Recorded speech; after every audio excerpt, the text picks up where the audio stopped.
Hello, what's up everyone? Welcome back to my channel. So, for today's vlog guys, magluluto tayo ng sinigang na baboy. Matagal ko nang hindi nakakain ng sinigang na baboy guys. So ngayon is day off natin. Magluluto tayo. So yung baboy natin guys, ano tawag dito? Kasi medyo mataba siya eh. Ayan. Oh my god. Ayaw ko sa ano eh. Yun. Right, medyo ano yun mo ito ng oil niya. Parang tatanggalin mo natin yung oil niya. Parang ang tataw dito. Papalabas natin yung taba niya. Yan. So, yun. Right. So, yan na guys, yung mga ricado natin. Bawang, kamatis, luya, at saka sibuyas. So, yung pichay. Saka yung mga gulay niya. Sitaw, talong at saka radish. So yung ano natin ng mantika, ano siya? Yun! Right! Pwede natin tanggalin yung ibang mantika kasi sobra. So ayan na guys, binawasan natin yung oil. Wow, may yung kaldero natin. Yun, namatay. Namatay kasi may yan. Garahin natin ng bawang. May kaldero.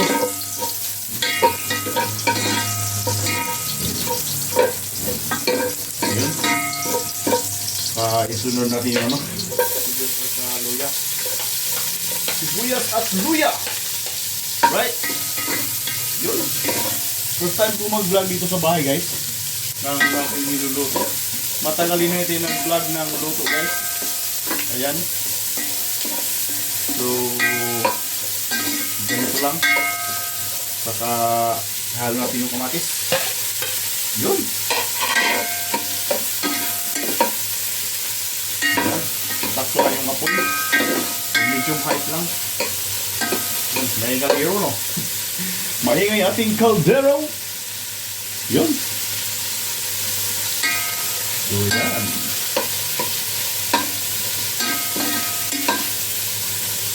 Right. Yan. So, halatin natin yung karne na pinatawag ito sa Bisaya pa pinakupsan. Yun. Ito mas masarap kasi parang piniprito na siya. Pero sinigang ang tirada. Yan guys. Panuhan muna natin. Pa-absorb muna natin yung mga ricado niya dito loob. Yun.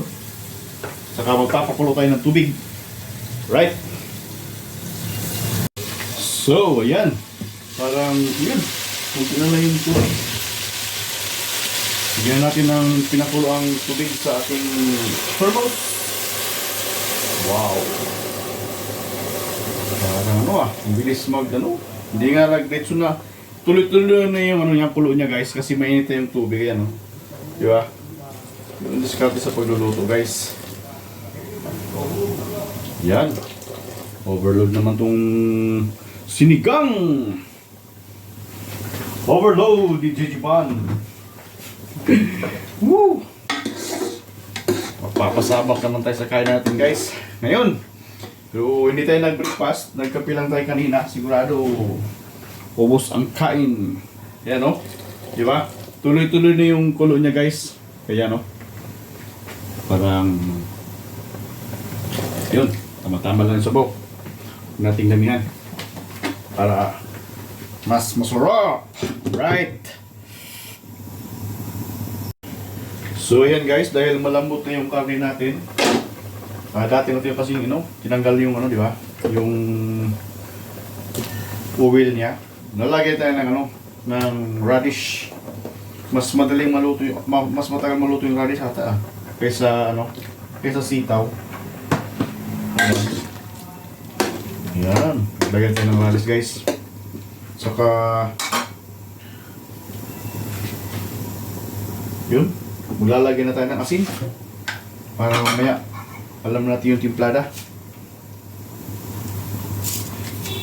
Yun. Lagyan natin ng asin guys. Puti pa. Ayan. Saka kunting bitchin lang. Di ako lagi naglalagay ng bitchin kaya doon sa trabaho ko. Wala akong bitchin kaya ito lang. Yan. Okay, yun. Try ko lang maglagay ng bitchin ngayon. Ayun.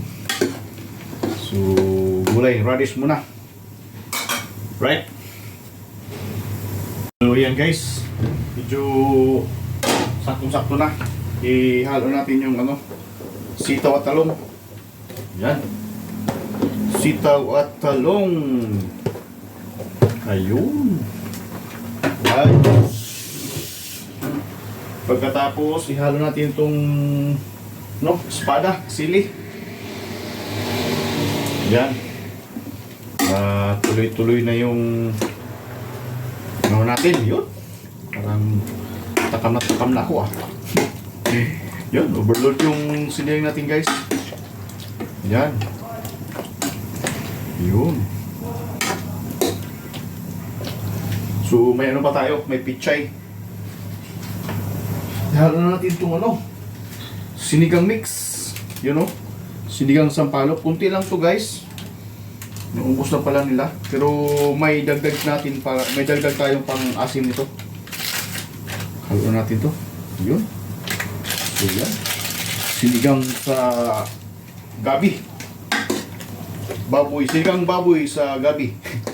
Tawag din. Yan. So pag kumulo ito ng mga after 2 minutes, ihalo na natin yung ano natin. Yung pichay. So yan. Tatapan ulit. So yan guys. Medyo malapit ang maluto. Yun. Halo natin yung ano natin. Yung pichay.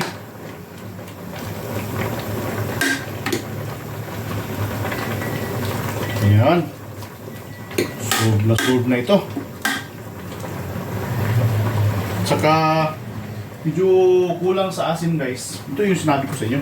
Diskarte para medyo maasim yung luto natin. Tirahin natin ng lemon. Wala namang buto. Okay lang. Yung buto. Tapos ilas natin yung paminta. Pamintang durog. Alright. Woo. Ito. Parang solve na naman sa jijipan.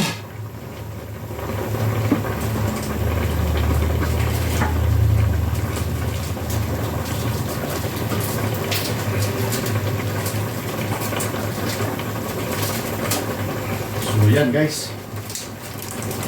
So lagyan tayo ng pamintang durog.